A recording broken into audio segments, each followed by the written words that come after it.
ॐ अज्ञानतिमिरान्धस्य ज्ञानाञ्जनशलाकया चक्षुरुन्मिलितं येन तस्मै श्रीगुरवे नमः।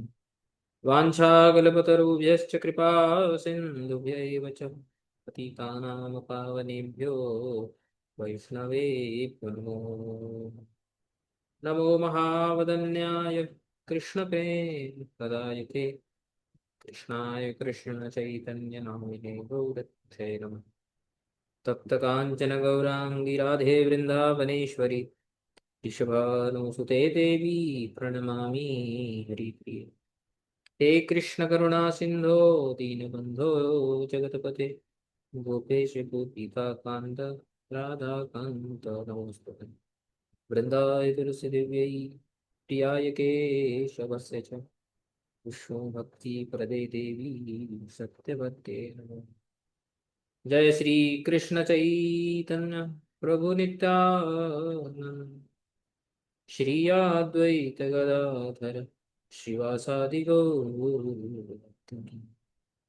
हरे कृष्ण कृष्ण कृष्ण हरे हरे हरे राम राम राम हरे हरे।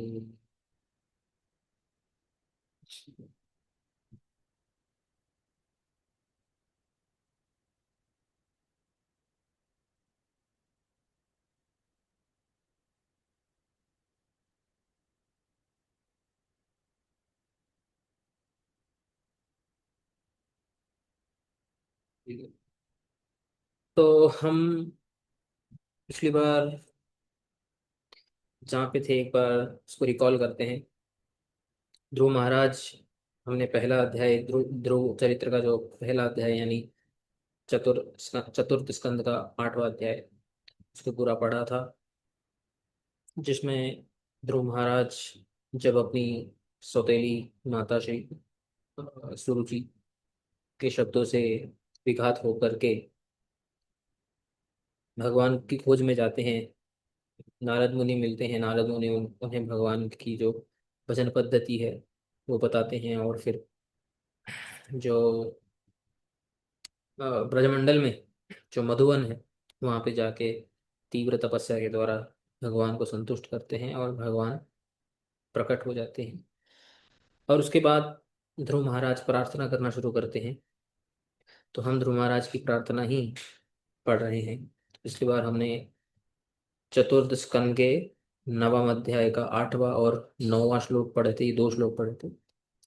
इन्हीं को आ, वापिस एक बार पढ़ के क्विकली आगे हम कंटिन्यू करते हैं। तो ध्रुव महाराज क्या बोलते हैं पिछले श्लोक में? त्वद्दत्तया वयुनयेदमचष्ट विश्वं सुप्त प्रबुद्ध इव नाथ भवत्प्रपन्नः तस्यापवर्ग्य शरणं तव पादमूलं विस्मर्यते कृतविदा कथमार्तबन्धो।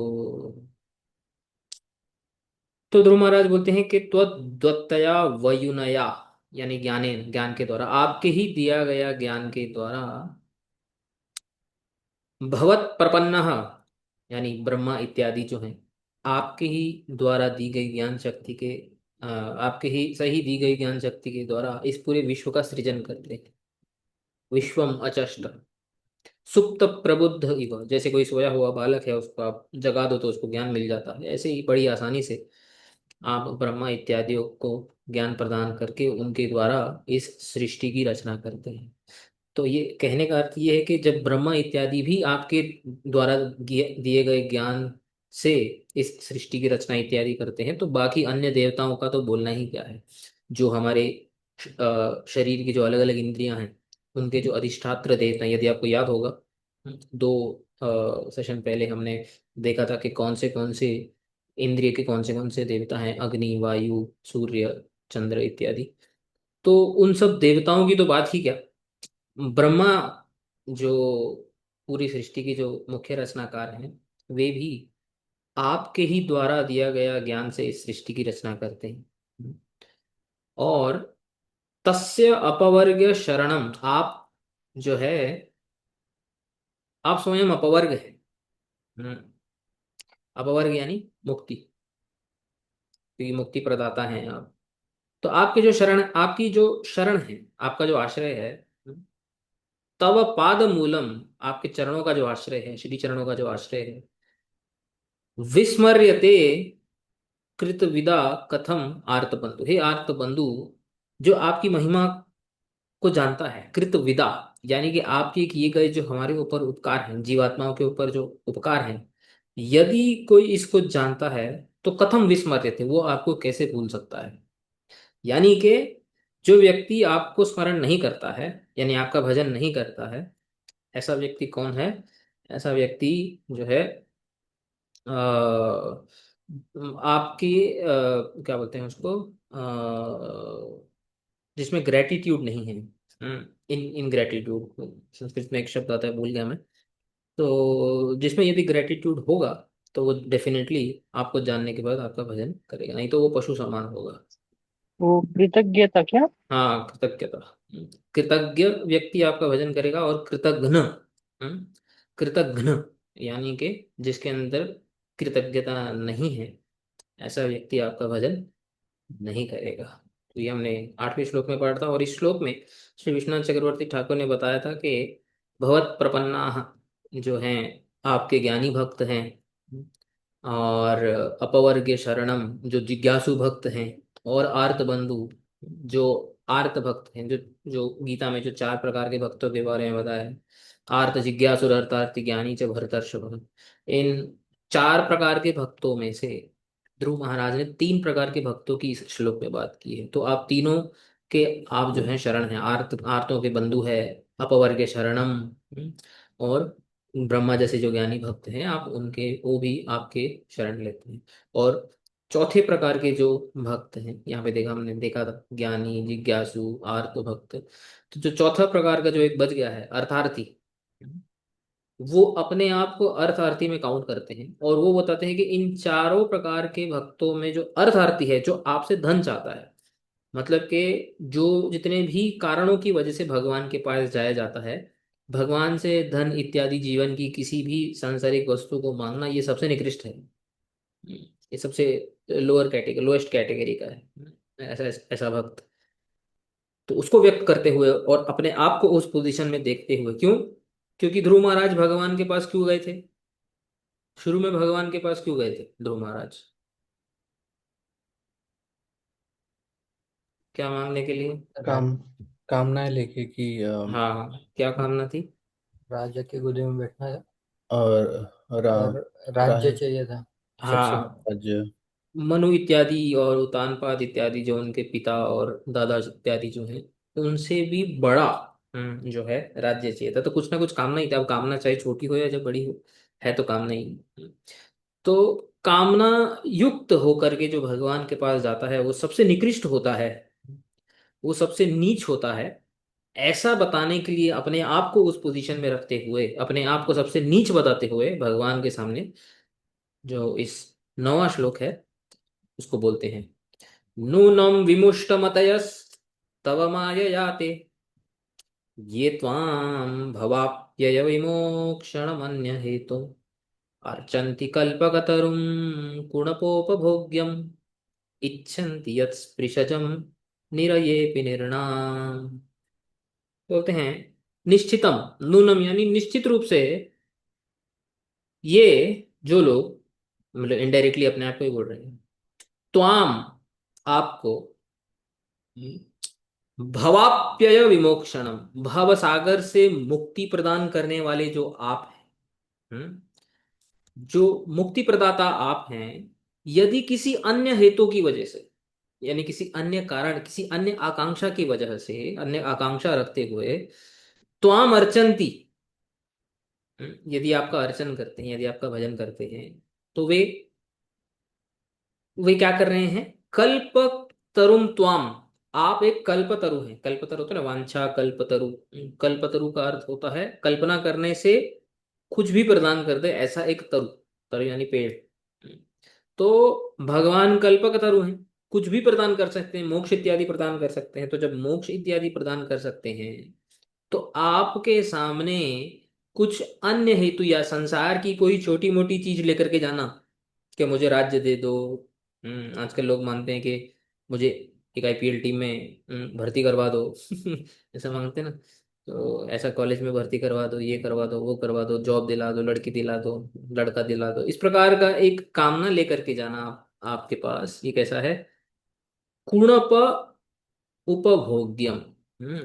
ये कुणप उपभोग्यम यानी ये तो मृत शरीर जो है ना, उसका भोग्य वस्तु है। यानी कि ये निरये अपि निरये अपि निर्णाम, निरय अपि मतलब नरक में भी ये मिलता है ये सब, मतलब भोग इत्यादि ये तो नरक में भी मिलता है। और जनरली शास्त्र में जब नरकों का वर्णन आता है तो नरकों का वर्णन होता है जो निकृष्ट योनियां होती हैं, जैसे कीट पतंग पशु इत्यादि।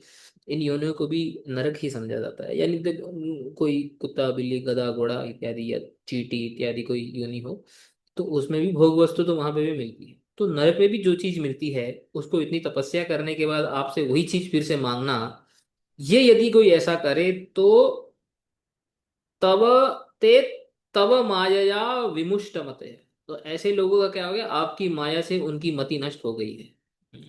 यानी कि वो दे आर लॉस्ट। विमुष्ट मत है। आप वो संतुष्ट करने के बाद इतनी मुश्किल से भगवान संतुष्ट होते हैं, जो कि ध्रुव महाराज से इतनी आसानी से संतुष्ट हो गए भगवान। अभी ध्रुव महाराज को गिल्टी फीलिंग आ रही है, इसलिए वो पहले बैकग्राउंड बहुत इंपॉर्टेंट था। ध्रुव महाराज की माता जी ने भी बोला था हम्म, कि जो भी होता है अपने कर्मों की वजह से होता है, याद है ना। और भगवान जो भी करते हैं उनमें संतुष्ट, जैसा भी देते हैं उनमें संतुष्ट रहना चाहिए, जितना भी है उसमें संतुष्ट रहना। नारद मुनि ने सेम जो है यही बातें बोली थी जो उनकी माता श्री ने बोली। तो ध्रुव महाराज ने नहीं सुनी, ना माता जी की बात सुनी, ना नारद मुनि की बात सुनी। नारद मुनि को वही बोला कि भाई मुझे जो चाहिए वैसा यदि आप रास्ता बताओगे तो ठीक है, वरना मुझे आपकी बात नहीं सुननी। तो इतना सब बोलने के बाद भगवान का संतुष्ट कर दिया, भगवान सामने आ गए। लेकिन जब भगवान ने वो शंख लगाया ध्रुव महाराज के माथे पर, तब शंख की वजह से उनकी जो अप्राकृत दृष्टि जागृत हो गई। और भगवान से क्या गलती कर बैठे वो, उनको उसकी रियलाइजेशन हो गया। अब उसी रियलाइजेशन को यहाँ पे व्यक्त कर रहे हैं कि मेरे से बहुत बड़ी गलती होगी कि मैंने एक तुच्छ, अभी वही राज्य जो उनको जब उनकी सौतेली माता जी ने सुनीति ने जब दो चार शब्द बोले थे, वो राज्य जो उनको इतना सा श्रेष्ठ लग रहा था, अब वो लग रहा है कुणप पुनः उपभोग्यम, एक मृत शरीर का भोग। मृत शरीर को कुछ भोग कुछ दे सकते हैं क्या, मरे हुए शरीर को? तो इट इज यूजलेस। तो वो बोलने का अर्थ ये है कि all of this is useless. जो मैंने मांगा है मेरे से बहुत बड़ी गलती हो गई है, मेरे को ये नहीं मांगना चाहिए था। तो इस प्रकार से श्रीमद् भागवत अलग अलग स्टोरीज के माध्यम से, अलग अलग जो है शिक्षाओं के माध्यम से बताता है कि भगवान से सांसारिक वस्तु नहीं मांगनी चाहिए। जिसने मांगा वो देखो उसके साथ क्या हो रहा है। अभी उनको कष्ट हो रहा है, उनको दुख हो रहा है कि मैंने ये क्यों मांग लिया भगवान से। अभी वो बोलते हैं कि मेरे को क्या चाहिए। अभी जब भगवान का दर्शन हो गया, अभी जो अपनी डिमांड को चेंज कर रहे हैं, बोलते हैं सॉरी सॉरी, मेरे को वो नहीं चाहिए जो मैंने पहला मांगा था, अभी मेरे को कुछ और चाहिए। ऐसा होता ना, ऐसे अलाउड नहीं होता जनरली। आप जो है किसी भी जगह में जाओ, कुछ ऑर्डर करो आप, अगर आपका ऑर्डर प्लेस हो गया तो फिर आप ऑर्डर बदल नहीं सकते। बोले भैया आपका ऑर्डर प्लेस हो गया, आपने ये मंगवाया था पहले, अभी आपको यही मिलेगा।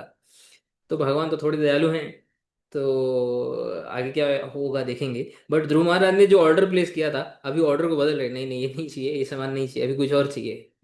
अभी कुछ और चाहिए, क्या चाहिए अभी देखो आगे क्या बोलते हैं। या निर्वृतिस्तनुभृतां तव पाद पद्म ध्यानात् भवज्जनकथा श्रवणेन वा स्यात् सा ब्रह्मणि स्वमहिमन्यपि नाथमाभूत् किं त्वन्तकासि लुलितात् पततां विमानात्। बोलते हैं, हे नाथ, तव पाद पद्म ध्यानात्। तव पाद पद्म यानी आपके चरण कमलों के ध्यान से, और भवत जन कथा श्रवणेन। भवत मतलब आपके, भवत जन यानी आपके जो जन है, यानी आपके जो भक्त हैं, आपके जनों के मुखारविंद से कथा श्रवण, हम्म, आपकी कथा को श्रवण करने से, वा तनुभृताम, तनु, तनु का अर्थ होता है शरीर, है ना, तनु। तो तनुभृत यानी जो शरीरधारी, जो जीवात्मा है, देही है, या निर्वृत्ति, यानी कि आपके चरण कमलों का ध्यान करने से, स्तुति करने से, स्तव करने से, आपको रिमेम्बर करने से, आपका स्मरण करने से, और आपका, आपकी कथा श्रवण करने से, सत्संग में, सत जनों के मुख से आपकी कथा श्रवण करने से जो आनंद प्राप्त होता है, संस्कृत में ये शब्द होता है निर्वृत्ति। इससे एक मिलता जुलता शब्द है निवृत्ति, वो अलग है और ये अलग है। तो कोई निवृत्ति का अर्थ जानता है? निवृत्ति का क्या अर्थ होता है, किसी को पता है? सही सही मार्ग। सही मार्ग नहीं, निवृत्ति मार्ग होता है, बट वो सही उसका अर्थ नहीं होता है। दो मार्ग होता है ना, प्रवृत्ति और प्रवृत्ति निवृत्ति, हाँ, तो निवृत्ति का अर्थ क्या होता है? जो नहीं करना चाहिए या मतलब जो जिसको जल्दी जिसे, गेम्स। जिसको डिटैचमेंट बेसिकली बोलते हैं। निवृत्ति का अर्थ होता है डिटैचमेंट, डिटैचमेंट, वो निवृत्ति होता है। निवृत्ति, ये क्या है? नी के बाद भी एक र है। निर्वृत्ति, ये एक र एक्स्ट्रा है यहाँ पर। निर्वृत्ति, उसमें दो त आते हैं, इसमें एक ही त आता है, ठीक है। तो वो दोनों शब्द अलग है, वो र के बिना है और एक त एक्स्ट्रा है। ये र आ गया है बीच में नी के बाद, और एक त निकल गया है, निर्वृत्ति, ठीक है, निर्वृत्ति। निर्वृत्ति का अर्थ होता है आनंद, सुख। हम्म, तो यहाँ पे क्या बोल रहे हैं? हे नाथ, तव पाद पद्म ध्यानात् भवत जना कथा श्रवणेन वा, आपके चरण कमलों के ध्यान से, आपके भक्तों के मुख से हरि कथा श्रवण करने में जीवात्माओं के लिए जो आनंद, जीवात्माओं को जो आनंद मिलता है, स्यात् सह आनंद स्वमहिम्नि ब्रह्मणि अपि मा भूत्, आपके ब्रह्म रूप में भी नहीं है। भगवान के मुख्य रूप से दो रूप हैं, एक निराकार रूप, निर्विकार रूप, और एक साकार। इतना तो आपको पता होगा ना, बेसिक। एक है भगवान का वो रूप जो निराकार है, निर्गुण है, जिसमें और जो है कोई नाम रूप गुण इत्यादि कुछ नहीं है। और एक वो रूप जैसे कृष्ण, राम, नरसिंह, वामन इत्यादि, जो भगवान के अवतारों के जो रूप होते हैं, जिनमें नाम रूप गुण इत्यादि होता है, इसको साकार, या आकार सहित इत्यादि ऐसे बोला जाता है। तो जो आनंद आपकी भक्ति में है, ये भक्ति है ना, आपका स्मरण करना, आपके भक्तों के मुख से कथा श्रवण करना, वो आनंद आपके ब्रह्म रूप में भी नहीं है, माभूत, नहीं है, वो बोल रहे हैं। तो बोलते हैं अंतकासी लुलितात, अंतकासी का अर्थ है काल के द्वारा जो स्वर्ग से जो गिरते हैं, यानी स्वर्ग इत्यादि में, अभी इसका अर्थ देखेंगे डिटेल में। तो स्वर्ग से जो गिरने वाले जो हैं, क्योंकि स्वर्ग में तो टेम्पररी होता है ना, स्वर्ग में लोग क्षीणे पुण्य मरते लोकम विशंति, तो स्वर्ग से अगर कोई गया भी तो वापस गिरना पड़ता है। तो वो बोल रहे हैं कि यदि मुक्ति में, ब्रह्म, ब्रह्म में मुक्ति होती है ना, ब्रह्म में यदि कोई ब्रह्म की प्राप्ति कर ले तो वो मोक्ष, मुक्त हो जाता है।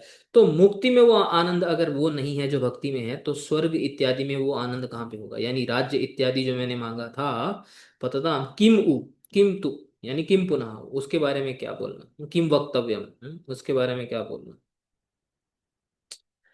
तो श्रीधर स्वामी क्या बोलते हैं, देखते हैं। ननु, ननु का अर्थ होता है यदि, ऐसा प्रश्न किया जाए, यदि ऐसा बोला जाए, क्या स्वर्ग आदि सुखम सकाम ही प्राप्यते निष्काम भजने तन न स्यात् इत्यत आह य इति। देखो पिछले श्लोक में क्या बोला था, कि मुझे जो कुणप भोग तुल्य, कुणप उपभोग तुल्य जो जो क्या बोलते हैं कामना जो मेरे अंदर है वो नहीं चाहिए। तो यदि भगवान प्रश्न करे, यदि आपको स्वर्ग आदि सुख सकाम भक्तों को जो मिलता है, जो प्राप्त होता है, वो अगर नहीं चाहिए, तो क्या आपको निष्काम भजन के द्वारा जो मुक्ति है वो चाहिए? तो वो बोलते हैं नहीं। स्वमहिम्नि निजानंद रूपे अपि माभूत, आपका ब्रह्म रूप सुख भी मुझे नहीं चाहिए, न भवती, क्योंकि उसमें भी वो आनंद नहीं है जो आपकी भक्ति में है।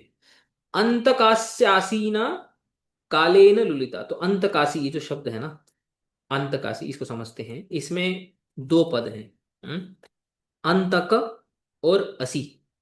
हम्म, अंतक, अंतक होता है, अंतक का अर्थ होता है जो अंत करता है, यानी यमराज या काल। तो जो यमराज हैं या तो जो काल हैं उनको अंतक बोला जाता है। और असी, असी का अर्थ होता है तलवार। ठीक है। तो हम लोगों को, हम्म, हम लोगों का अंत कैसे होता है? हम लोगों का अंत होता है काल से। जैसे जैसे टाइम जाता है हमारी जो शरीर है वो धीरे धीरे जो है बड़ा होके बूढ़ा होता जाता है और हम लोग मरते जाते हैं। तो हम लोगों का अंत कौन करता है? काल करता है।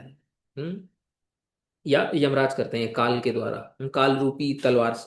जो काल रूपी जो तलवार है उससे यमराज जो है हमारा अंत करते हैं। तो इस पृथ्वी में रहने वालों का भी अंत होता है और स्वर्ग इत्यादियों में जो है वहां पे भी जो रहता है उनका भी अंत होता है। उनका भी इनफाइनाइट टाइम नहीं होता है। कालेन लुलितात खंडितात, लुलित यानी खंडित, विमानात पतताम, स्वर्ग आदि जैसे विमान में भी, स्वर्ग में जो विमान होते हैं वहां पे भी जो सुख भोग करने वाले जो हैं उनके बारे में, वहां पे ऐसा सुख कहाँ पे हो सकता है? स ना अस्ति किमु वक्तव्यम। तो ये पूरे जो इसके जो श्लोक है उसका भावार्थ ये है कि यदि आपके ब्रह्म जो निराकार रूप में मुक्ति प्राप्त करने में जो सुख नहीं है, जो भक्ति में है, तो स्वर्ग इत्यादि सुख में वो सुख कहाँ कहाँ से होगा जो भक्ति में है? यदि मुक्ति में भक्ति से ज्यादा सुख नहीं है तो स्वर्ग इत्यादि में कहाँ से होगा? तो इसलिए मुझे, मेरी जो कामनाएं हैं वो नहीं चाहिए, रिजेक्ट कर रहे हैं, अपना प्रीवियस ऑर्डर को रिजेक्ट कर रहे हैं जैसे मैंने बताया था। फिर बोलते हैं यहाँ पे श्रीनाथ चक्रवर्ती ठाकुर, स्वर्ग आदि सुखम मद आराधने सती भवती तत्किम निंद्यते। यदि ऐसा बोलते हैं कि स्वर्ग आदि सुख तो शास्त्रों में बताया गया है कि आप ये यज्ञ करोगे तो स्वर्ग मिलेगा, वो यज्ञ करोगे तो स्वर्ग मिलेगा, तो आप बोलते हैं कि उसकी निंदा क्यों कर रही है? तो शास्त्रों में ऐसा आता है मद मेरी आराधना से मिलता है। तत्र आह या निर्वृत्तिर इति आदि। तो उसको बताने के लिए ये श्लोक बोल रहे हैं, उसका रिप्लाई के लिए। तनुभृन मात्र से तव पाद पद्म ध्यानात अस्तु तावत दर्शनादि, अस्तु तव पाद पद्म ध्यानम भवद जनात यत तव कथा श्रवणम तस्मात्। तो वो क्या बोल रहे हैं कि आपका दर्शन आदि तो छोड़ो, आपको डायरेक्टली देखना तो छोड़ो, हम्म, आपका ध्यान करने से जो सुख है वो भी मुक्ति से ज्यादा है। और बोलते हैं कि ध्यान करना तो छोड़ो, ध्यान करना तो फिर भी डिफिकल्ट है, सिंपली आपके भक्तजनों के मुख से हरि कथा श्रवण करने में जो सुख है वो भी मुक्ति से ज्यादा है। वो भी ब्रह्म रूप जो आपका जो ब्रह्म है, ब्रह्म रूप जो निर्विकार निराकार जो रूप है उसमें मुक्ति का जो सुख है उससे ज्यादा भक्ति में है, केवल मात्र आपकी कथा सुनने में। भवज्जनात् यत् तव कथा श्रवणम तस्मात् यद्वा भवज्जनानाम एव कथा श्रवणाद्या निर्वृत्ति ही परम सुख अवाप्ति सतु महिमनि सैश्वर्य रूपे अपि न अस्ति। तो या तो बोलते हैं कि आपके श्रीमुख से हरि कथा सुनने में जो आनंद है, आपके भक्तों के श्रीमुख से, वो आपके ऐश्वर्य आदि रूपों में भी नहीं है। किम उत अंतकः कालः स एव खड्गः तेन लुलितात् विमानात् स्वर्गादि लोकस्थः देवयानात् पतताम सा निर्वृत्ति माँ भूत माँ बभूव। बोलते हैं तो वही बोल रहे हैं, तो फिर स्वर्ग आदि के बारे में क्या बोलना? जब वो आनंद मुक्ति में नहीं है तो स्वर्ग इत्यादि में कहाँ से होगा? एतावत कालेन अपि ना अभवत एव अतो भविष्यति प्रमाण भाव। जब आज तक कभी नहीं हुआ है, सृष्टि को कितना टाइम हो गया है, तो आगे कैसे होगा? इसका कोई प्रमाण नहीं है। तो आज तक आपकी भक्ति के अलावा ना मुक्ति में सुख है न स्वर्ग में सुख है, तो आगे भी कभी नहीं होगा।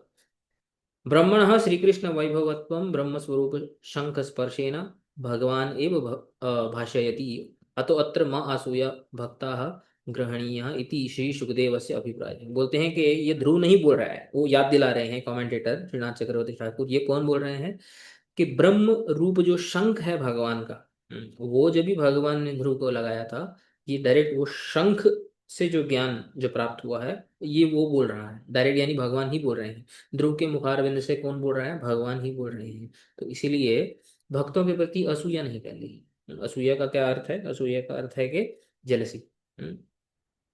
ये बोल रहे हैं टेक्निकली, मतलब बेसिकली ये ज्ञानी योगी इत्यादि को बोल रहे हैं। ठीक है। फिर जीव गोस्वामी बताते हैं ये शुद्ध भक्तास ते भवाप्यय मोक्ष आविर्भावी ब्रह्म सुखम अपि न बहु मन्यन्ते इति यत् आह य इति। तो जी वही वो भी बोल रहे हैं कि जो शुद्ध भक्त होते हैं वो इस संसार का नष्ट करने वाला जो मोक्ष इत्यादि होता है उसको भी बहु नहीं मानते हैं, उसको भी जो है एक महान ऐसा नहीं मानते हैं, ऐसा हमें समझना होगा। श्री विश्वनाथ चक्रवर्ती ठाकुर क्या बोलते हैं, देखो, ननु तर्हि भवाप्य विमोक्षणम, पिछले श्लोक में तो बोला था, इति उक्त्या ब्रह्म सायुज्यम एव अर्चनस्य फलम ब्रूषे तस्य एव कुणवभोगत्वा अभावात् तद इच्छन्ति इच्छन्तः एव भवन्मते अभिज्ञः। तो पिछले श्लोक में बोला था कि मुझे जो कुणवभोग यानी जो सांसारिक सुख है वो नहीं चाहिए। तो प्रश्न ये उठता है कि अगर सांसारिक सुख नहीं चाहिए तो क्या मोक्ष चाहिए? ऐसा आपकी डिमांड है? बोलते नहीं, तत्र नहीं नहीं, दो बार बोल रहे हैं। जैसे हम लोग बोलते हैं ना ना ना ना, ऐसा करते हैं, तो वो टीका में दो बार बोल रहे हैं नहीं नहीं। ये हिंदी वाला नहीं नहीं है, न ही, न ही, ऐसा है। ध्यानाद इति उपलक्षणम श्रवणादेरपि, श्रवणेन इति उपलक्षणम ध्यानादेरपि सा निवृत्ति स्वस्य महिमा रूपे ब्रह्मणि ब्रह्मानंदे अपि मा भूत न भवति। वही बोल रहे हैं, चाहे श्रवण हो चाहे ध्यान हो, तो जो सुख आपकी भक्ति के अंगों में है वो ब्रह्म में नहीं है। महतो भावो महिमा महिमा त्वम महान तत्तु तव महत्वम सर्वव्यापकत्व लक्षणो धर्मो एव इति तन्निष्ठा यावती निर्वृत्ति तावती तत्र कथम वर्तताम। बोलते हैं कि ब्रह्म क्या है, ब्रह्म आपकी एक ग्रेटनेस है, एक क्वालिटी है आपका। तो खाली आपकी एक ग्रेटनेस रूपी क्वालिटी में वो आनंद कैसे हो सकता है जो साक्षात आप में हो सकता है? इति भाव मदीयम महिमानम च परम ब्रह्म इति शब्दतम। बोलते हैं ये जो मत्स्य अवतार का जो प्रसंग आता है 8वें स्कंद में, बोलते हैं कि मेरी महिमा जो है वो ब्रह्म है, यानी मेरी ही क्वालिटी है एक ब्रह्म। ब्रह्मणो भगवान महिमत्वम अवगत्वम ततश्च अंतकासिना कालेन लुलितात् खंडितात् विमानात् स्वर्गीयात् पतताम न अस्ति किमु वक्तव्यम। ततश्च स्वर्ग अपवर, ये वही बोल रहे हैं कि जो आनंद आपकी मुक्ति में नहीं है वो स्वर्ग इत्यादि में कहाँ पे होगा। तो लास्ट में क्या बोलते हैं, ततश्च स्वर्ग अपवर्गाभ्याम अधिकस्य अन्य अन्यस्य कस्य अपि फल श्रवणात् त्वद्भक्तेर वास्तवम फलम त्वद्भक्तिर एव इति। तो क्या बोल रहे हैं, देखो, अभी उन्होंने स्वर्ग फल को भी नकार दिया है, मोक्ष फल को भी नकार दिया है। बोलते हैं इनके अलावा और कोई फल कभी सुना ही नहीं जाता है शास्त्रों में। तो भक्ति का फल क्या है? What is the fruit of भक्ति? मतलब क्वेश्चन ये है कि यदि हम जो भक्ति करते हैं किसके लिए करते हैं, क्या प्राप्त करने के लिए करते हैं? वो बोलते हैं त्वद भक्तिर वास्तवम फलम त्वद भक्तिर एव। भक्ति का फल भक्ति ही होता है, भक्ति का फल होता है और जो है इंटेंसिफाइड भक्ति, और जो है और ज्यादा क्वालिटी और क्वांटिटी जिसमें हो, ऐसी भक्ति। मतलब भक्ति का फल भक्ति ही होता है और कुछ होता नहीं, किसी कोई वस्तु नहीं होती है, ना मोक्ष होता है और ना स्वर्ग सुख होता है। भक्ते स्वतः फलत्वम भक्तानाम च निष्कामत्वम उपपादितम। और वास्तविकता में बोलते हैं कि भक्त शुद्ध भक्त ही निष्कामत्व होता है, क्योंकि भक्ति का फल भक्ति ही होता है, स्वतः फलत्वम, और कुछ अन्य वस्तु नहीं होती है। जब कामना तब होती है जब कुछ एक वस्तु से हम दूसरी वस्तु को प्राप्त करने का प्रयास करते हैं। तो इसलिए बोल रहे हैं कि भक्ति स्वतः फलत्वम, भक्ति का फल भक्ति ही है, इसलिए शुद्ध भक्त ही वास्तविक रूप में निष्काम होता है। ठीक है, तो इस श्लोक में उन्होंने मना कर दिया बेसिकली कि मुझे स्वर्ग इत्यादि, बेसिकली स्वर्ग इत्यादि बोलने का पीछे ये है कि जो मैंने राज्य इत्यादि मांगा था वो मेरे को नहीं चाहिए, जो मैंने पहले मांगा था। तो पुराना जो इनका जो ऑर्डर था वो कैंसिल हो गया। अभी अगले श्लोक में ये बताते हैं कि मुझे क्या चाहिए, व्हाट डू आई वांट। बहुत इंपॉर्टेंट श्लोक है ये, बहुत बार इसकी उसको कोट किया जाता है। पूरी जितनी भी ध्रुव महाराज की जो स्तुति है उनमें से यही वाला श्लोक सबसे ज्यादा कॉमन फेमस है। भक्तिं मुहुः प्रवहतां त्वयि मे प्रसंगो भूयादनन्तमहताम् अमलाशयानां येनाञ्जसोल्बणमुरु व्यसनं भवाब्धिं न्येषे भवद्गुणकथामृतपानमत्तः। हे अनंत, अनंत आत्मा इस संबोधन में, हे भगवान, हे अनंत, त्वयि मुहुः भक्तिं प्रवहताम, आपके प्रति जो है भक्ति प्रवाहित हो, मोह हो यानी कंटिन्यूसली, मेरे हृदय में आपके प्रति भक्ति का प्रवाह, एक कंटिन्यूस प्रवाह जो है वो हो। और और क्या चाहिए? अमल आशयाना महताम में प्रसंग भूयात। क्या होना चाहिए, मैं क्या मांगता हूं वो बोल रहे हैं। अमल आशय, मल होता है मैल, और आशय होता है हृदय। अमल यानी स्पॉटलेस, यानी कि जिनके अंदर कोई जो है अनर्थ नहीं है। तो मल होता है अनर्थ, और अमल यानी जिनके अंदर कोई अनर्थ नहीं है, शुद्ध, शुद्ध भक्त जो हैं, शुद्ध महात्मा जो हैं, मैं उनके साथ संग चाहता हूँ, प्रसंग, उनका संग चाहता हूँ। ये ना क्यों? जिनके संग के द्वारा भगवत गुण कथामृत पान मत, जब मेरे पास आपके भक्तों का संग होगा तो वो क्या करेंगे?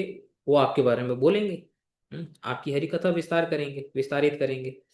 तो जब वे आपके बारे में बोलेंगे, मैं आपकी जो गुण कथामृत है उसका पान करके यानी सुन करके मत हो जाऊंगा। मत समझते हैं ना? मत, मत का मतलब होता है इंटॉक्सिकेटेड। जैसे कोई इंटॉक्सिकेशन जब कोई ग्रहण करता है तो वो बोलते हैं ना कि इंटॉक्सिकेटेड हो गया है, तो उसको बोलते हैं मत्त, मतलब फॉरगेटफुल, जो भी बाहर चल रहा है फॉरगेटफुल। तो भक्ति की भी जो तीव्रता से जो लोग भक्ति करते हैं वे भी मत अवस्था में ही होते हैं। तो भक्ति में भी मत अवस्था पैदा करने की शक्ति है। तो संसार के इंटॉक्सिकेशंस में जैसा मत्तता पैदा करने की शक्ति होती है, भक्ति में भी वैसी है। वैसी है तो मतलब इनफैक्ट ज्यादा है। तो बोलते हैं भवद गुण कथामृत पान मत, मैं मत हो जाऊंगा। और मत होने से क्या होगा? उरु व्यसनम उल्बणम भव अब्धिम अंजसा नीशे। जो पिछले श्लोक में मैंने मुक्ति को क्यों मना किया, इसमें बता रहे हैं। बोले मुक्ति को कौन मना करता है? बोलते हैं कि उरु व्यसनम, जहां पे बहुत ज्यादा दुख है, उल्बणम ये जो भयंकर संसार है, भव अब्धि यानी संसार का जो प्रवाह है, इससे संसार समुद्र जो है, इससे मैं अंजसा, कोई जानता है अंजसा का अर्थ क्या होता है? किसी को मालूम है? निकल जाएगा टाइप। नहीं, अंजसा का अर्थ होता है इजीली, आसानी से।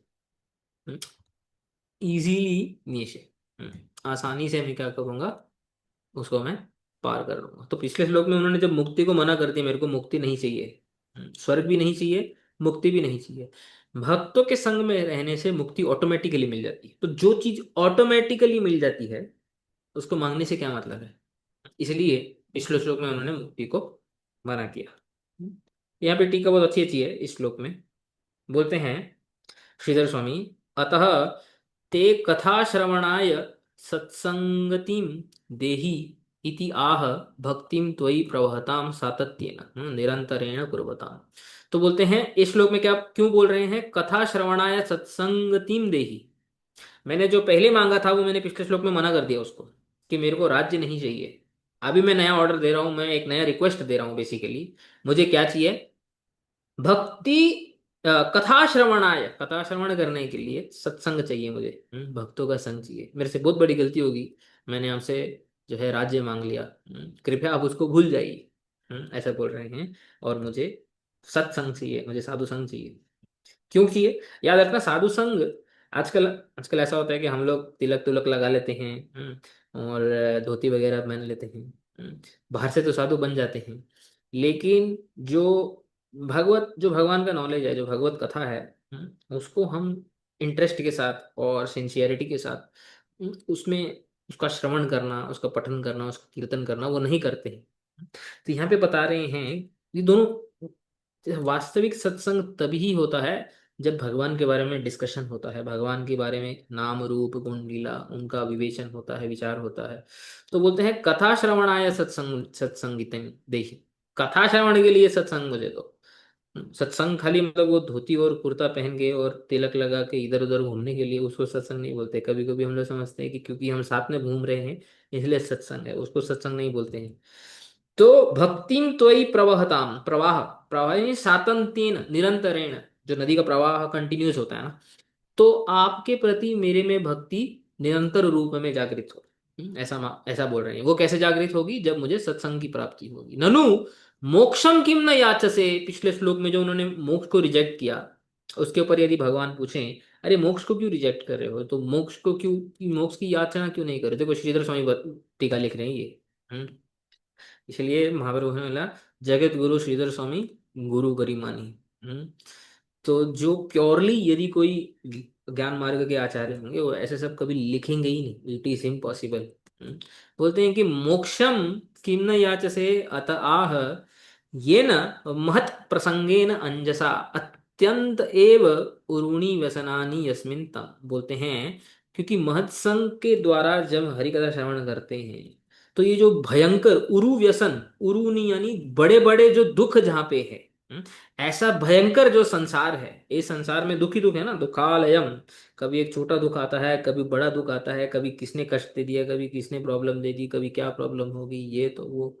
तो ये संसार जो दुखों से भरा हुआ है, ये ऑटोमेटिकली अंजसा, बड़ी आसानी से मैं इसको पार कर लूंगा। नेशे पारम गमिष्यामि, नेशे का अर्थ बता रहे हैं, मैं इसको इसके पार चला जाऊं। भवत गुण कथा कथा एव अमृतम। तो ये जो बोला है ना, अ, भवत गुण कथामृतम, ये आपके जो गुण है, आपकी जो गुण कथा है वो वही अमृत है। दैट इटसेल्फ इज एक्चुअल अमृत। स्वर्ग का जो अमृत है वास्तविकता में वो अमृत नहीं है। क्योंकि वहां से स्वर्ग से नीचे गिरते हैं। लेकिन आपका जो कथा श्रवण है ये वास्तविक रूप में अमृत है। तस्य पानेन मत्तः, उसका पान करके मैं मत हो जाऊंगा। सनातन गोस्वामी दिग्दर्शनी टीका में बृहद भागवतामृत में टीका लिखते हैं, अस्य अर्थः भक्तिम त्वयि प्रवहताम सातत्येन कुर्वताम अतो अमलाशयानाम विशुद्ध चित्तानाम। अमलाशयानाम यानी जिनका चित्त विशुद्ध है, जिनका हृदय शुद्ध है। अतएव महताम प्रकृष्ट संगो में भूयात। सनातन गोस्वामी यहाँ पे बोलते हैं इस श्लोक का अर्थ क्या है, मेरा महताम यानी जिनका चित्त विशुद्ध है, ऐसे महात्माओं का मुझे प्रकृष्ट संग चाहिए। प्रकृष्ट क्या होता है जानते हैं? प्रकृष्ट, प्रकृष्ट किसको बोलते हैं, किसी को पता है? पक्का संग। क्या क्या बोला? पक्का मतलब दृढ़ हाँ जैसे टाइप। घना घना, घना संग। संग अलग अलग टाइप का होता है ना, आपके जो रिलेशनशिप्स होते हैं अलग अलग होते हैं। किसी किसी के साथ बहुत घना होता है, किसके साथ घना होता है? हम्म, रूप गोस्वामी बताते हैं ना, ददाती प्रतिगृहणाति गुह्यम आख्याति पृच्छति। जिसके साथ अपने आप अपने मन की बात रिवील करते हो और जो आपके साथ अपने मन की बात रिवील करता है, ऐसे व्यक्ति के साथ आपका घना संग होता है। अभी ऐसा व्यक्ति आपके घर के अंदर भी हो सकता है, दूर देश में भी हो सकता है। वो मैटर नहीं करता है कि हमारा घना संबंध डिस्टेंस से मैटर नहीं करता है। होता है ना, फील किया होगा कभी हम लोगों ने, कोई ऐसा हमारा कोई फैमिली मेंबर या फ्रेंड ऐसा होता है जिसके साथ हम खुल के कुछ भी बात कर सकते हैं। हम्म, तो उसको बोलते हैं घना संग। तो सनातन गोस्वामी बोलते हैं कि ध्रुव महाराज के इस प्रार्थना का आशय है कि मुझे फॉर्मल संग नहीं चाहिए। जब तक हम सोसाइटीज में रह करके भक्तों के साथ केवल फॉर्मल रिलेशन बना के रखेंगे, बस हो गया, इधर चले गए, कथा श्रवण करके आ गए, बाकी तू अपना देख मैं अपना देख, ये होता है फॉर्मल संग। जैसे हम स्कूल जाते हैं, ऑफिस जाते हैं, तो वहां पे ना हमारे फॉर्मल रिलेशंस होते हैं, है ना। बहुत ऐसे घनिष्ठ मित्रता कभी कभी होती है, ऐसा नहीं बोल रहा हूँ कि नहीं होती है, बट कभी कभी किसी के साथ होती है। जैसे लेकिन फैमिली वालों के साथ जैसे होता है, पति पत्नी बच्चे माँ बाप, उनके साथ एक घना संबंध होता है। तो बोलते हैं वैसा संबंध चाहिए।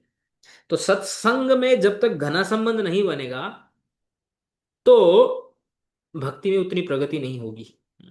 तो अपने से किसी श्रेष्ठ वैष्णवों के साथ हम लोगों को घना संबंध बनाने से ही भक्ति जो है प्रवहताम, जैसे ध्रुव महाराज यहाँ पे बता रहे हैं ना, कंटिन्यूसली निरंतर रूप में हृदय में इधर से प्रवाहित होगी हृदय में। तो इसलिए बोलते हैं प्रकृष्ट संग। प्रकृष्ट संग क्यों बोल रहे हैं? क्योंकि श्लोक में क्या लिखा हुआ है, यहाँ पे अगर आप देखोगे तो प्रसंग लिखा हुआ है।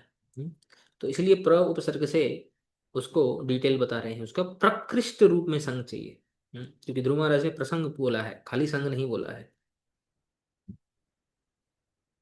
ननु तुरीय पुरुषार्थम मोक्षम किम न याचसे। तुरीय का अर्थ होता है फोर्थ। चार पुरुषार्थ हमने पढ़े थे ना, कौन से? धर्म, अर्थ, काम और मोक्ष। फोर्थ वाला कौन सा है? मोक्ष। तो संस्कृत में फोर्थ का एक नाम होता है तुरीय। तो जो तुरीय पुरुषार्थ है, जो मोक्ष है, उसकी याचना क्यों नहीं कर रहे? बोलते हैं आनुषंगिक फलत्वेन तस्य स्वयमेव सिद्धि। आनुषंगिक का अर्थ होता है अपने आप। जैसे हम जब झाड़ एक उगाते हैं, तो झाड़ मुख्य रूप से उगाते हैं ताकि हवा क्लीन हो, फ्रूट्स हमें मिले, फल या जो भी है उस पे उगता है वो हमें मिले। बाकी जो छाया है वो तो एक उसका गौण बेनिफिट होता है, सेकेंडरी बेनिफिट होता है। कोई छाया लेने के लिए झाड़ को नहीं उगाता है। छाया ही चाहिए तो फिर आप कुछ घर बनाओ या कुछ बनाओ। तो उसका जो मेन फल है, बता रहे हैं कि भक्ति का मेन मेन फल कुछ और है। मोक्ष जो है वो साथ में आ जाता है। जैसे होता है ना, एक एक चीज ली, उसके साथ दूसरा फ्री आ गया। तो उसके लिए ज्यादा मेहनत करने की जरूरत नहीं। तो जो फ्री आता है उसको बोलते हैं आनुषंगिक फलम। वो बिना मतलब किसी कष्ट के मिल जाता है, बिना किसी मेहनत के मिल जाता है। स्वयमेव सिद्धि, वो खुद ही सिद्ध हो जाता है। मोक्ष के लिए एक्स्ट्रा एफर्ट नहीं करना पड़ता। इसलिए मैंने मोक्ष की याचना नहीं की। कैसे? ये न महत् प्रसंगेन भवद गुण कथया एव अमृतम तस्य पानेन महत् मत्तः सन अंजसा अनायासेन उरूणि व्यसनानि यस्मिन तमपि भवद्भिम संसार सागरम न्येषे उत्तरिष्यामि। बोल रहे हैं कि महत् प्रसंग, आपके जनों का जो संग है, साधु संग है, उनके संग में आपकी जो गुण कथा है, जो अमृत रूपी गुण कथा है, अमृत पान, जो गुण कथा सुनना यानी अमृत पान करना, तस्य पान, उसके पान के द्वारा, उसको पीने से मत्त व्यक्ति मत हो जाता है, साधक मत हो जाता है। और अंजसा, अंजसा यानी अनायासेन, अनायासेनी आसानी से, एव उरूणी बहुत बड़े बड़े दुख जिसमें हैं ऐसे संसार से, तम अभी भवद्भिम संसार सागरम उतरिष्यामि, वो से पार हो जाता है। एतदुक्तम भवती यथा ही मधुपान आसक्ता आसक्तानाम तदास्वादनम एव मुख्य फलम शीतादि तरणम च आनुषंगिकम। बोलते हैं जो मधुपान, पहले पहले पुराने जमाने में मधुपान जो एक इंटॉक्सिकेंट होता था उसको मधुपान बोलते थे। तो मधुपान करने से मेन, जो भी हम कोई इंटॉक्सिकेंट को हम मतलब जो भी लेता है इंटॉक्सिकेशन, तो क्यों लेता है? मतलब मत हो, हाई जिसको बोलते हैं ना, इज हाई ऐसा बोलते हैं ना नॉर्मल लोकल लैंग्वेज में। एक अलग स्टेट में जाने के लिए तो मेन वो होता है। तो मधुपान करने से क्या होता था ना, ठंडी इत्यादि से भी रिलीफ मिलती है। जैसे कोई ठंडी वंडी की मतलब लोग जैसे पीते हैं ना ठंडी में, बोलते ठंडी बहुत है चलो खोलो राइट। तो वो उससे भी रिलीफ मिलता है। लेकिन एक हाई पे भी जाता है। लेकिन मुख्य क्या होता है, वो हाई पे जाना मुख्य होता है। तो वो यहाँ पे यही बता रहे हैं, मधुपान आसक्ता नाम तद आस्वादनम एवं मुख्य फलम। वो मधुपान का आस्वादन मेन फल है। हम्म बाकी जो शीतादि तरणम यानी जो रिलीफ फ्रॉम कोल्ड इत्यादि, वो तो आनुषंगिक है, वो तो साथ में आता है, एक्स्ट्रा है, वो फ्री का है वो। उसके लिए कोई मधुपान नहीं करता है। उसके लिए और भी जो है सॉल्यूशन होते हैं। तो तथा ही सिमिलरली भगवत भक्ति सुधा पान रसिका नाम निरंतर तत्पानम एवं मुख्यम फलम। जो भगवत भक्ति सुधा, सुधा यानी अमृत रूपी जो पान करने वाले जो रसिक होते हैं, जो रसिक भक्त होते हैं, उनके लिए निरंतर तत्पानम एवं मुख्यम फलम, उसका पान करने में जो आनंद है, जो मत्तता है, मत्तता यानी होश खो बैठना, ये जो स्टेट है, हाई स्टेट, यही मुख्य फल होता है। मोक्ष आदिकम च ना नान्तरीयकम इति स्वतः एव सिद्ध्येत। मतलब मोक्ष आदि जो है वो स्वतः एव सिद्ध हो जाता है। जैसे ठंडी से जो है दूरी अपने आप हो जाती है, मोक्ष इत्यादि अपने आप मिल जाती है। शास्त्र में अनायास का एक डेफिनेशन आता है। अनायास ये जो शब्द है, इजीली, अनायास का ये डेफिनेशन आता है, शरीरम पीड्यते येन शुभेन अशुभेन वा शुभेनप्यपि अशुभेन वा अत्यंतम तन्न कुर्वीत अनायासः स उच्यते। बोलते हैं चाहे शुभ तरीके से हो या अशुभ तरीके से हो, कुछ करने में जब भी शरीर में कोई पीड़ा आती है, पीड़ा यानी तकलीफ, कोई एक्सर्शन किसी शरीर में, या मन, शरीर में मन भी होते हैं, यहाँ पे मन भी काउंट है, शारीरिक या मानसिक कष्ट जिसमें होता है, ऐसा जिसमें बिल्कुल नहीं होता है, अत्यंतम तन्न कुर्वीत, बहुत ज्यादा बिल्कुल भी नहीं होता है, उस क्रिया को बोलते हैं अनायास। मतलब वो, जैसे अगर वो ऐसे कोई क्रिया हो जाए, सिद्ध हो जाए, तो उस प्रोसेस को बोलते हैं अनायास। मतलब शारीरिक तकलीफ या मानसिक तकलीफ तकलीफ बिल्कुल भी ना हो, ऐसा यदि हम कुछ सिद्ध कर लें तो उसको बोलते हैं अनायास। बोलने का अर्थ ये है कि भक्ति में अनायास से मुक्ति आ जाती है। बाकी सब मार्गों में, ज्ञान मार्ग में, कर्म मार्ग में, योग मार्ग में कुछ ना कुछ आयास होता है। आपको पता होगा आयास का अर्थ होता है एक्सर्शन, मतलब मेहनत। मानसिक हो गया या शारीरिक हो गया। योग में शारीरिक होता है, मानसिक भी होता है। ज्ञान में बुद्धि संबंधित होता है। कर्म में शारीरिक होता है, यज्ञ इत्यादि करना। बट भक्ति में शारीरिक मानसिक कोई आयास नहीं है। मतलब भक्ति करते हुए भी आनंद है। पॉइंट ये है, भक्ति एक ऐसा प्रोसेस है जिसको, मतलब सिद्ध करने के बाद तो आनंद है ही, वो तो कोई डाउट ही नहीं है, लेकिन करते करते भी बहुत जॉयफुल है। यानी कि भक्ति यदि जॉयफुल नहीं लग रहा है, भक्ति यदि बोरिंग लग रहा है, तो हम भक्ति गलत तरीके से कर रहे हैं। प्रॉब्लम भक्ति की नहीं है, प्रॉब्लम हमारे अंदर है। इसलिए भक्ति सही तरीके से कैसे करनी है, उसी के लिए यहाँ पे सनातन गोस्वामी ने बोला प्रकृष्ट संग, एक बहुत गहन संबंध बनाना पड़ेगा श्रेष्ठ वैष्णवों के साथ।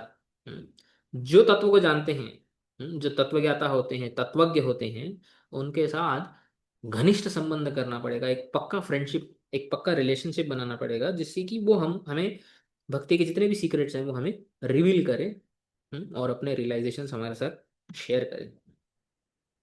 फिर हरिभक्ति विलास में सनातन गोस्वामी, ऊपर हमने देखा था बृहद भागवतामृत, हरिभक्ति विलास में भी इस श्लोक के ऊपर कोट करते हैं। सनातन गोस्वामी बताते हैं, अत्र मत्त शब्देन एवं सूच्यते। मत्त शब्द से क्या सूचित होता है, यथा मदिरा मत्तो न जानाति कथम रात्रि गता कथम दिनम आयातम व इति। जैसे मदिरा पान जो करता है, उसको नहीं मालूम होता है रात क्या है दिन क्या है, उसको थोड़ी मालूम है, वो तो अपने पान करने में मस्त है।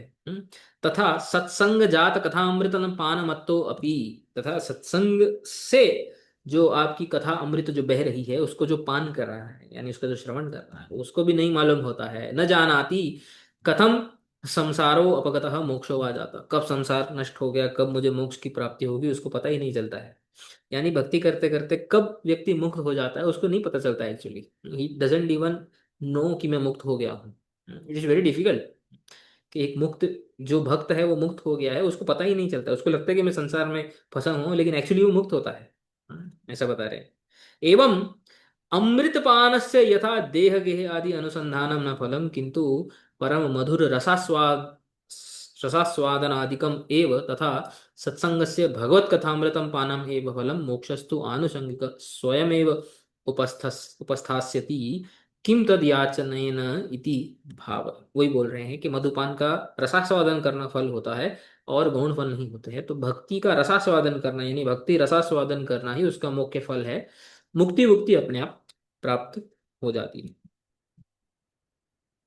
फिर आज की लास्ट टीका पढ़ते हैं, सारार्थ दर्शनी। तो ये भी बहुत ही एक अच्छी, यहाँ पे कुछ पॉइंट्स, अच्छे पॉइंट्स यहाँ पे श्री विश्वनाथ चक्रवर्ती ठाकुर बताते हैं। बोलते हैं, साच श्रवण कीर्तन आदि मई भक्ति सत्संगम विना न सुरसी भवती। सत्संग क्यों मांग रहे हैं यहाँ पे ध्रुव महाराज? इन्होंने बोला है कि प्रसंग, ऐसा ऐसा बोल सकते थे, कि मुझे आपके नाम रूप गुण लीला का नॉलेज दे दो, जिससे कि मैं हमेशा ही आपका स्मरण करता रहूं। ऐसा भी मांग सकते थे। हम्म, लेकिन इन्होंने ऐसे क्यों मांगा कि सत्संग दो, सत्संग में मैं आपका जो है नाम रूप गुण लीला इत्यादि का कीर्तन मैं श्रवण करना चाहता हूं। ऐसा क्यों बोला है, संग ही क्यों मांगा है? स्पेशली बोलते हैं कि श्रवण कीर्तन आदि मई भक्ति, भक्ति श्रवण, भक्ति रूपी जो श्रवण कीर्तन जो अंग होते हैं, सत्संग बिना सुरसी न भवती। सुरसी यानी रसमयी। सत्संग के बिना रसमयी नहीं होती है। अकेले अकेले भजन करने में, अकेले अकेले रहने में वो आनंद नहीं होता है जो आनंद स्वजातीय आशय स्निग्ध भक्तों के साथ जो है भगवान के नाम रूप गुण लीला का को डिस्कस करने में, श्रवण कीर्तन करने में जो होता है। हम्म? जैसे मदिरा पान, जो लोग मदिरा पान करते हैं, आपको पता होगा अकेले नहीं करते। तो जब भी वो बैठेंगे, यूं किसी को बुला के करेंगे, भाई किधर है, आजा, बैठ जाते हैं साथ में। वो बैठ के करने में जो एक आनंद होता है, एक मजा होता है। ऐसा ही भक्ति का जो आनंद है, भगवान को स्मरण करने का जो आनंद है, सजातीय लोगों के साथ, सिंसियर भक्तों के साथ बैठ करके भगवत कृष्ण लीला इत्यादि श्रवण कीर्तन में जो आनंद है, वो अकेले में नहीं। वो बोल रहे हैं सत्संगम प्रार्थ्यते, इसलिए सत्संग की प्रार्थना कर रहे हैं। खाली आपसे रिलेटेड जो ज्ञान विज्ञान की प्राप्ति हो जाए ऐसे अकेले मैं कर लूं ऐसा नहीं बोल रहे। भक्तिम त्वयि प्रवहताम प्रवाह रूपेण अविच्छिन्नम अविच्छिन्नाम एव ददताम, यानी प्रवाह के रूप में निरंतर मेरे हृदय में भक्ति बहती रहे। ऐसा मुझे आप मुझे आशीर्वाद दीजिए। मैं वो नहीं चाहता जो मैंने पहले मांगा था। ननु, हाँ देखो अब यहाँ पे बहुत इंपॉर्टेंट प्रश्न होता है, ये इस सब प्रश्न हमारे साधकों के दिमाग में भी आते हैं। और कई कई सालों बाद भी जो भक्त साधक होते हैं वो कंफ्यूज ही रहते हैं कि मेरे को भगवान से क्या मांगना चाहिए, क्या प्रार्थना करनी चाहिए, मुझे नहीं मालूम। तो यहाँ पे बोलते हैं यदि यदि ऐसे कोई बोले तर्हि संसार दुखाब्धेर जन्म मरण रूप भयम ते स्थास्यति। अरे यदि आप भक्ति मांगोगे, सत्संग मांगोगे, ठीक है, तो सत्संग के लिए तो आपको फिर से संसार में आना पड़ेगा। जब फिर से संसार में आना पड़ेगा तो जन्म मृत्यु जरा व्याधि भुगतना पड़ेगा आपको। सीधा मुक्ति मांग लो, संसार में आना ही नहीं पड़ेगा। सत्संग क्या मांग रहे हो? क्या भक्तों का संग मांग रहे हो? मुक्ति ले लो। हम्म, टेंशन खत्म, जन्म मृत्यु जरा व्याधि हम्म, फिर नहीं भुगतना पड़ेगा। लेकिन अगर आप संग मांगोगे, संग के लिए संसार में आना तो पड़ेगा ना, फिर आना पड़ेगा तो जन्म मरण होगा। कभी लोग भक्त लोग ऐसे सोचते हैं तो उनको पता नहीं कि इसमें से क्या सीक्रेट है। यहाँ पे बताते हैं यदि संसार का भय होगा, यदि ऐसा भगवान सामने से यदि बोले ध्रुव तो भय तो रहेगा ही। यदि ऐसा क्रॉस क्वेश्चन करें तत्र उसके उत्तर में देखो विश्वनाथ चक्रवर्ती ठाकुर क्या भाव प्रकट करते हैं। यहाँ पे बोलते हैं शाटोपम, शाटोपम का अर्थ होता है गर्व सहितम। गर्व सहितम मतलब बड़े गर्व के साथ, बड़े कॉन्फिडेंस के साथ ध्रुव महाराज आंसर देते हैं, कॉन्फिडेंस के साथ। भुजा स्फोटम, भुजा स्फोटम यानी उद्बाहु कृतम। ये होता है ना कि गौर हरि बोलो भाई। फिर क्या दोनों हाथ को ऊपर उठाने को क्या बोलते हैं? बाहुतुली। बाहुतुली करना, तो जो बांग्ला में आता है ना, तो वही बोल रहे हैं भुजा स्फोटम। हाथ उठाकर बड़े गर्व के साथ बोलते हैं, क्या बोलते हैं? ये ना महत संग बलेन, सत्संग के बल से उल्बणम यानी कि बड़े जो खतरनाक भयंकर जो बहुव्यसन युक्तम बहुत दुखों से युक्त ये जो संसार समुद्र है, न्यस्य ग्रहिष्यामि, मैं उसके पार पार कर लूंगा। यानी सत्संग से मैं संसार पार कर लूंगा। मुझे संसार पार करना जो है उसके लिए मुझे आपसे मांगने की जरूरत नहीं है। यानी कि मुझे यदि वापस जन्म भी लेना पड़े, जन्म और मरण के चक्कर में फिर से आना पड़े, और यदि जो है क्या बोलते हैं अ, फिर से आना पड़े, फिर से दुख भुगतना पड़े, मैं उसके लिए तैयार हूँ। लेकिन मैं सत्संग ही मांगूंगा, मैं मोक्ष नहीं मांगूंगा। हम्म, ये मेरी कमिटमेंट है आपसे। तो ये विश्वनाथ चक्रवर्ती ठाकुर ये भाव को प्रकट कर रहे हैं। यदि स मद अभिमुखम अभ्येति तद आयातु द्राक्ष्यामि किम में कर्तुम शक्नुयाद इति भाव। बोलते हैं यदि वो मेरे सामने आ जाए संसार, तो आने दो, मैं देख लूंगा वो मेरा क्या बिगाड़ लेगा। ऐसे बोलते हैं ना। तो इस भावना से बोल रहे हैं दाक्ष्यामि, देख लूंगा, किम मैं कर्तुम शक्नुयाद, वो मेरा क्या कर लेगा। इति भाव, ऐसा ध्रुव महाराज भाव प्रकट कर। तो इसका मतलब इसका भावार्थ ये है कि एक भक्त जो है संसार में वापस आने से घबराता नहीं है। वो घबरा करके भगवान से कभी मुक्ति की प्रार्थना कभी नहीं करता है शुद्ध भक्त। कीदृशः सन् भवत गुण कथा एव अमृतम तत्पानेन मत्त इति नहीं स्पर्धावज्ञाः द्वेषादयः संसारिका धर्ममत्तम दुःखयितुं शक्नुवन्ति। बोलते हैं वो आनंद कैसा है भक्ति सत्संग में, नाम रूप गुण लीला श्रवण कीर्तन का आनंद कैसा है। बोलते हैं भगवत गुण कथा एव अमृतन, आपका गुण कथा ही अमृत रूपी है। तत्पानेन, जैसे जैसे अमृत पान, जैसे मदिरा पान यदि कोई करे, स्पर्धा, स्पर्धा का अर्थ क्या होता है? कंपटीशन, है ना। इस संसार में देखो आजकल कितना कंपटीशन चलता है। उसके पास ये है, मेरे पास ये नहीं है। उसकी सैलरी इतनी है, मेरी सैलरी इतनी है, उसको ये जॉब मिल गई, मुझे ये जॉब नहीं मिली। उसकी शादी हो गई, मेरी अब तक रह गई। तो उसके बच्चे हो गए, मेरे बच्चे नहीं हो गए, तो इस प्रकार से उसके पास घर बन गया, मेरा घर नहीं है। हर एक चीज में स्पर्धा है। आजकल देखो, एक वैष्णव एक चीज बताते हैं, बोलते हैं पहले पहले क्या होता था ना, जब आज से अगर आप 50 साल 100 साल पहले यदि आप देखो, 1800 1900 इत्यादि में, तो इंटरनेट कुछ नहीं था, मोबाइल भी नहीं था, कुछ भी नहीं था। तो एक आदमी की जो रीच होती थी ना, पता है कितनी होती थी? जैसे घर में लोगों को जानना, आजू बाजू में जो मोहल्ला है उसमें जाना, या ज्यादा से ज्यादा जो जिस एरिया में वो रह रहा है, बस उतने ही लोगों को जानता था। क्योंकि फोन नहीं है ना, जो फोन ही नहीं है, इंटरनेट ही नहीं है, आपको क्या मालूम कि कोई किधर क्या कर रहा है। तो जो कंपटीशन का भावना है वो सीमित था, मतलब एक लिमिटेशन में थी कंपटीशन, कि अगर कॉम्पीट करना भी है तो ज्यादा से ज्यादा किससे कॉम्पीट करोगे? घर वालों से, बाजू वालों से, मोहल्ले वालों से, बस इतने से ही कम्पीट करोगे। लेकिन आज, आज इंटरनेट की वजह से हजारों मील दूर किसी के पास कुछ आ गया, किसी ने इंस्टाग्राम पे कोई पिक्चर डाल दी, कोई पोस्ट डाल दिया, उसको देख करके एक देश से दूसरे देश में व्यक्ति बैठा हुआ बोल, अरे यार उसके पास ये है, मेरे पास तो ये नहीं है। मतलब आज हमारा कंपटीशन का जो स्कोप है कितना बढ़ गया है, देखो। मतलब जितना हम compete करेंगे, उतना हम परेशान रहेंगे। तो हमारी परेशानी के कारण कितने बढ़ गए। पहले परेशान खाली हम आजू बाजू से वालों से होते थे, किसी के पास कुछ आ गया, नया आ गया। अभी दुनिया में किसी के पास कुछ आ गया तो उससे हम परेशान हो जाते हैं। हम्म।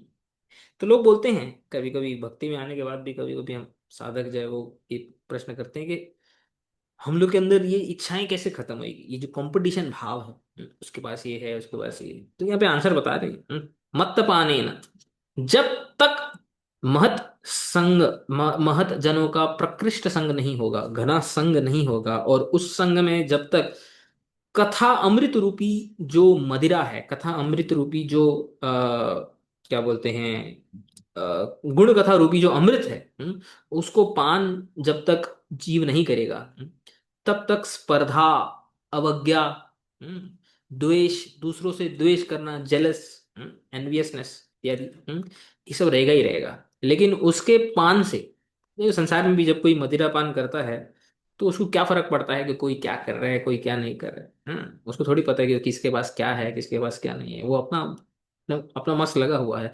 ऐसे ही भक्त जो है, अपनी भक्ति से जनित जो आनंद होता है, उसमें मत रह करके, उसमें स्पर्धा, अवज्ञा, द्वेष, सांसारिक धर्म, जितने भी जो सांसारिक जो भावनाएं होती हैं, वो उससे दुखी नहीं होता है।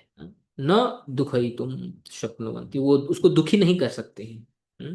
ना अभी मृत्यु, मृत्यु भी उसको नहीं टच कर सकती। हम्म, कैसे नहीं टच कर सकती? क्योंकि वो अमृत पान कर रहा है। भवत अमृत, अमृत कैसे शब्द बनता है? मृत को निगेट करके अमृत शब्द बनता है। अमृत, जिसमें मृत्यु नहीं है उसको बोलते हैं अमृत, अमृत। हम्म? तो जो वास्तविक अमृत, भक्त संग में जो गुण कथा अमृत का पान करना है, उससे मृत्यु भी उसको स्पर्श, पिबंतम स्पर्शुम अपि शक्नुयादिति नापि शक्नुयादिति भाव। अत्र सत्संग उत्थया एव भक्त्या भगवन्तं साक्षात्कृत्य अपि पुनः सत्संगस्य प्रार्थनात् भक्ति कारणम अपि भक्ति फलम अपि स्वयं भक्तिर सत्संग इति भक्तानां मतम व्यंतम। लास्ट टाइम बहुत इंपॉर्टेंट है, देखो क्या बोल रहे हैं। बोलते हैं सत्संग उत्थया, सत्संग से उत्थित, सत्संग से जनित, जो भगवान का, जो जो भक्ति है, और भक्ति के द्वारा भगवान का साक्षात्कार हुआ है। अच्छा, ध्रुव महाराज को भगवान का साक्षात्कार किसके संग से हुआ? किसने बताया था ध्रुव महाराज को ऐसा ऐसा करने के लिए? वो कौन कौन नारद मुनि। पर्सनालिटी? नारद मुनि, है ना? तो नारद मुनि रूपी भक्त के संग से भगवान का साक्षात्कार हुआ, हुआ कि नहीं? नारद मुनि ने उनको भक्ति का रास्ता बताया, उस भक्ति से भगवान का साक्षात्कार हो गया। अच्छा, साक्षात्कार होने के बाद वापिस से क्या मांग रहे हैं? पुनः क्या मांग रहे हैं? पुनः सत्संग से प्रार्थना।